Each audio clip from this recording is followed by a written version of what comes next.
All right, so get ready because we're going to look at the Enneagram a little differently today. Oh, yeah. Yeah, we're doing a deep dive on a perspective that uses geometry and symbolism to understand all the different types. Okay. So we're kind of forgetting about all those long descriptions Right. and going straight to the source, the Interesting. shape itself. Okay. Our guide for this journey is coming from a YouTube video Right. by Antonio Fernandez Guerrero, and he has some really interesting ideas. I'm excited to hear about this. So if you can just picture in your mind that Enneagram symbol, Mm-hmm. you know, the circle with all the points and lines, Right.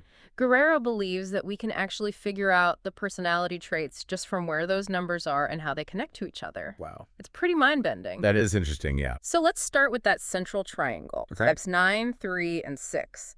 Mm-hmm. And he actually assigns numerical values to them. Oh, wow. So 9 as 0, Okay. 3 as +3, All right. and 6 as -3. Now, hold on. Yeah. So my type is 9. Uh-huh. Does that mean I'm a 0? Well, no, not at all. Yeah. It's more about like a neutrality. Okay. 0 is like this balance point, you know? Okay. It can go in any direction. It Interesting. reflects that core desire in type 9s Mm-hmm. for peace and harmony. Right. You're always seeking that middle ground. Yeah. But it also, I think, highlights the potential struggle with feeling insignificant, almost disappearing into the background. Yeah, that actually makes a lot of sense. Really? I'm pretty chill most of the time, but sometimes I do feel like I get lost in the shuffle. It's Yeah. like I'm everything and nothing at the same time. Exactly. Yeah. Guerrero suggests that that is a core tension for type 9s. Okay. It's this paradox of being both the highest and the lowest point on the Enneagram. Interesting. It's fascinating how he ties that directly to that numerical value. Okay, so we got Switzerland, Yeah. the neutral ground. What about the other points of the triangle? Yep. The 3s and the 6s. All right. How do those numbers play into their personalities? Well, he sees 3 as +3, Okay. representing positive polarity. Okay. This connects to their drive and ambition, Mm-hmm. always pushing forward, Right. seeking achievement and recognition. So the go-getters, Yes. the movers and shakers, Yes. and 6s are negative polarity. Yes. That sounds kind of harsh. Well, think of it more as like a critical lens. Okay. They're always questioning, Mm-hmm. analyzing, Okay. trying to anticipate potential problems. Okay. It's about skepticism and preparedness, Right.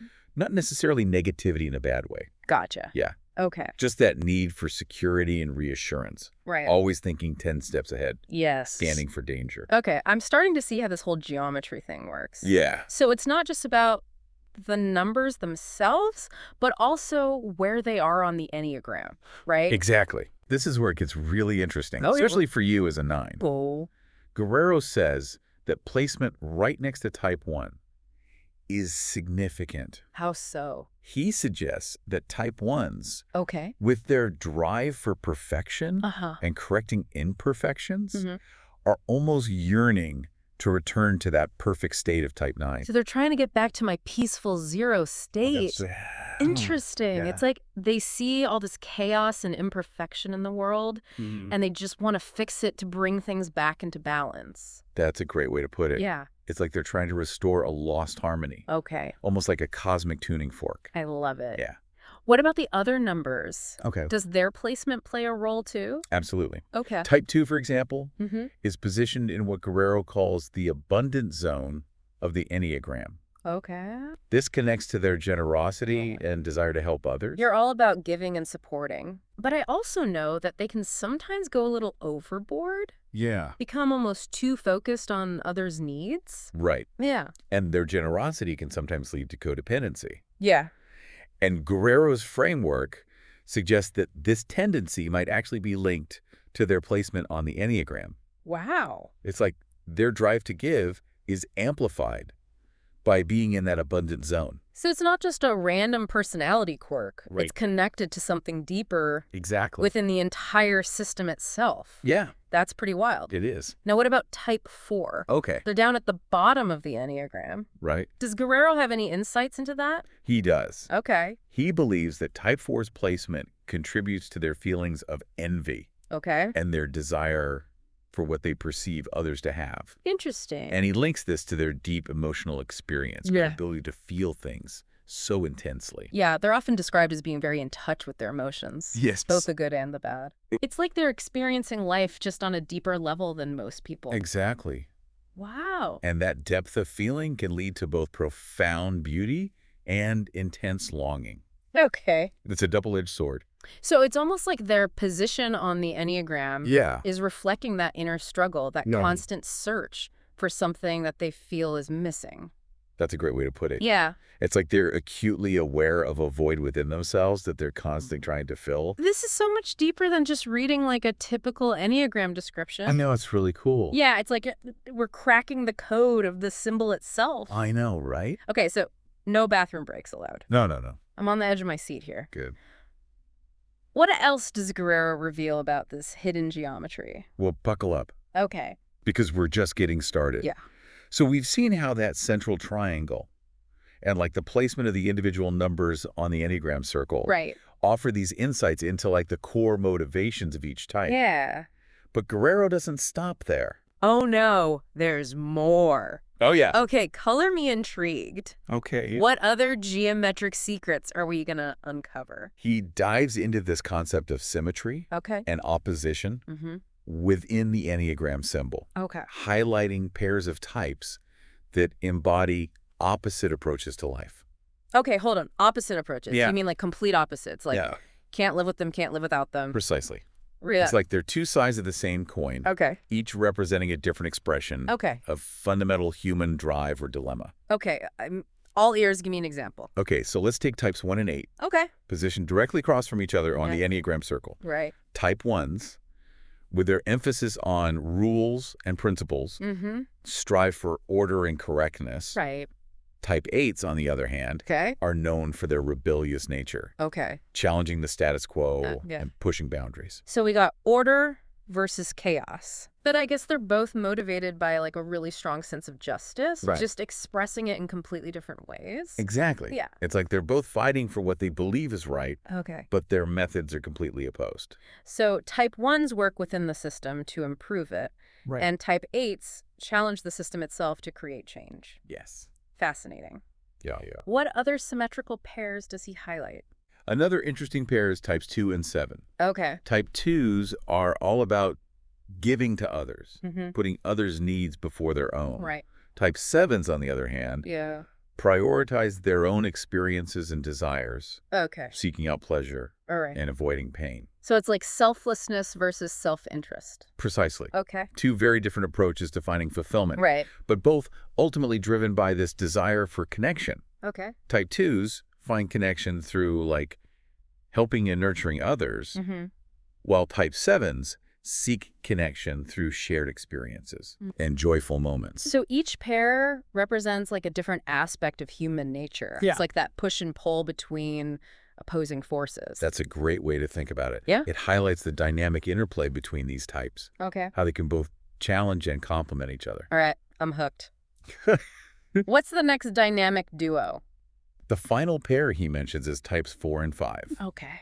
Both types are known for their introspection, Right. but in very different ways. Okay. Type 4s dive deep into the depths of their emotions, Mm-hmm. exploring their inner world with intensity and passion. Right. Type 5s, on the other hand, Okay. seek understanding through intellectual detachment, Okay. observing the world from a more objective But and analytical perspective. so it's feeling versus thinking, Yes. but they're both searching for truth, right. just in two completely different realms. Right. Type 4s find it through that emotional resonance, Mm-hmm. while type 5s seek it through knowledge and understanding. And this difference in approach Yeah. can create a dynamic tension, but also a potential for deep understanding and connection. Absolutely. Okay, so this is all incredibly insightful. Yeah. But there's one type we haven't talked about in terms of symmetry. Yeah. What about type 3? Okay. Do they have a counterpart in this geometric puzzle? That's a great question. Yeah. And Guerrero doesn't explicitly address that in his video. Okay. But if we follow his logic, Mm-hmm. there's some intriguing possibilities. Right. Remember how he assigned those numerical values to the types in the central triangle? Yeah, type 9 was 0, 3 was +3, and 6 was -3. Exactly. Okay. So if we think in terms of mathematical opposites, the counterpart to type 3 plus 3 Okay. would be type 6 minus 3. Wait a minute. Type 3 and type 6 is opposites, Yeah. but they seem so different. Oh, no, right? Type 3s are all about achieving success and recognition, Right. while type 6s are more focused on like security and belonging. How does that even work? On the surface, Yeah. yes, their outward expressions are quite different. Okay. But remember, Yeah. the Enneagram is all about understanding Mm. those underlying motivations. Right. And when you look deeper, Okay. you can see some fascinating parallels between these two types. Okay, I'm listening. Convince me. Okay, so both types at their core are seeking validation and approval. Interesting. Type 3s seek this validation through external achievements and recognition, Okay. while type 6s seek it through loyalty and belonging Okay. to a group or an authority figure. So they're both trying to prove their worth, Yes, but they take two completely different paths to get there. exactly. Yeah. Type 3s want to stand out from the crowd, Yeah. while type 6s seek safety in numbers. It's like that tension between individual achievement and Mhm. group affiliation. Right. That's a recurring theme in the Enneagram. Yes. It's like a fundamental human dilemma. Yeah. Do we prioritize our own needs and desires, or do we focus on the needs of the group? Exactly. And types 3 and 6 represent two contrasting approaches to navigating that dilemma. Yes. It's fascinating to see how this plays out in their personalities and their life choices. Now let's delve a little deeper into type 3 Okay. and their unique position on the Enneagram. Okay. Guerrero observes that when you divide 1 by 3, Hold on, we're doing math now. just a little bit, Okay. you get 0.3333, Okay. a repeating decimal that goes on infinitely. Okay. And he uses this mathematical observation Mm-hmm. to highlight the self-referential nature of type 3s. Self-referential, what does that even mean? It means that type 3s tend to define themselves Okay. by their accomplishments and achievements. Okay. They're constantly striving for more, always focused on the next goal, Okay. the next validation. Right. And this infinite repetition of the decimal reflects that endless pursuit of success. So they're stuck in a loop, Kind of? always chasing that next hit of external validation, but never quite finding lasting satisfaction. That's the paradox of type 3. Okay. They're incredibly driven and successful. Right. But their pursuit of achievement can sometimes come at the expense of inner fulfillment. Yeah. It's a delicate balance. It's like running on a treadmill. Yes. You're putting in all this effort, but not really getting anywhere. That's a perfect analogy. Yeah. And it highlights the importance for type 3s to cultivate a sense of intrinsic worth, Okay. a sense of self that's not dependent on external achievements. So they need to find a way to like step off the treadmill and Yeah. just appreciate the journey, not just the destination. Exactly. Okay. Now, before we move on, Mm-hmm. there's one more layer of symbolism that Guerrero touches upon Okay. that I find particularly intriguing. Okay. He talks about how the Enneagram, Uh-huh. with its interconnected points and lines, Right. resembles a map. A map. Yes. Where does this map lead? He suggests that it's not just a map of our individual personalities, but also a map of the interconnectedness of all things. Whoa. Yeah. So it's not just about categorizing people into types, Yeah. but about understanding how we're all connected, Right. how our individual journeys intertwine. So we're all part of this grand cosmic dance, Yes. each playing our unique role, but ultimately connected to something much larger than ourselves. Beautifully put. Yeah. And that's what makes the Enneagram so fascinating. Right. It's not just a personality typing system. Mm-hmm. It's a tool for understanding the human experience, Mm-hmm. for cultivating empathy and compassion, Mm-hmm. for recognizing the shared humanity that binds us all. This conversation has been a total game changer for me. I'm glad to hear it. Yeah, we've covered a lot of ground. We From the central triangle to Mhm. symmetry and even a little bit of math. just a little bit. Yeah. But Guerrero has even more to offer, Oh. especially when it comes to understanding your type. Okay. Type 9. Okay, my type 9 brain needs a moment to process all this. Don't worry, we'll unpack it all Okay. in the final part of our deep dive. Okay. I think I've caught my breath. Oh, I've let all this Enneagram geometry sink in. yeah. My mind is officially blown. It is a lot to take in. Yeah, it is. But the beauty of it is it opens up so many new ways of understanding ourselves and the people around us. Totally. Okay, so where were we? Right. You mentioned that Guerrero had more insights about type 9s, Yes. and I'm all ears. He does. And this goes back to his idea that the Enneagram symbol is like a map. Okay. Remember how we talked about type 5s being positioned right next to the void in the symbol? Yeah, you said that connects to their tendency towards detachment and, fascination with the big existential questions. Exactly. Right. Well, Guerrero suggests that type 9s also have a unique relationship with the void, Okay. but it manifests in a different way. Now, I'm really curious. Yeah. How does the void relate to type 9s, Right. the peacemakers, the ones who are all about harmony and avoiding conflict? It's fascinating, actually. Mhm. He points out that type 9s, with their desire to merge with everything and avoid standing out, Yeah. are almost like they're trying to become the void themselves. Whoa, hold on. Yeah. Are you saying that I want to disappear, become nothing? Not necessarily disappear in a literal sense, Right. but more like blend in, Yeah. become part of the background. Yeah. Avoid creating any ripples. Okay. It's like a subconscious desire to Mhm. dissolve into the oneness of everything, Okay. to avoid the discomfort of separateness. Yeah. I can see that. Yeah. I definitely have a tendency to just go with the flow and avoid rocking the boat.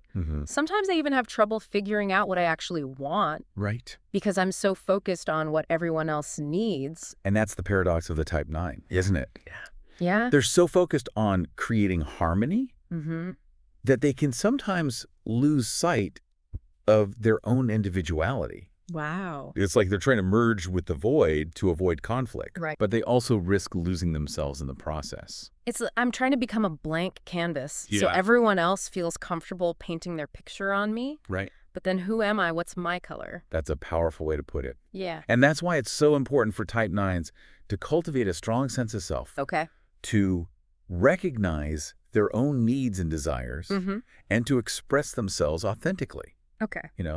They need to find a way to be present and engaged in the world Yeah. without losing that core desire for peace and harmony. So it's about finding that balance between blending in and standing out, Yes, between being for others and being for myself. exactly. Yeah. It's about embracing both the oneness and the separateness, Okay. the void and the form. I'm starting to see the bigger picture here. Good. This whole geometric perspective is like a key Yeah, that unlocks a deeper level of understanding about the Enneagram.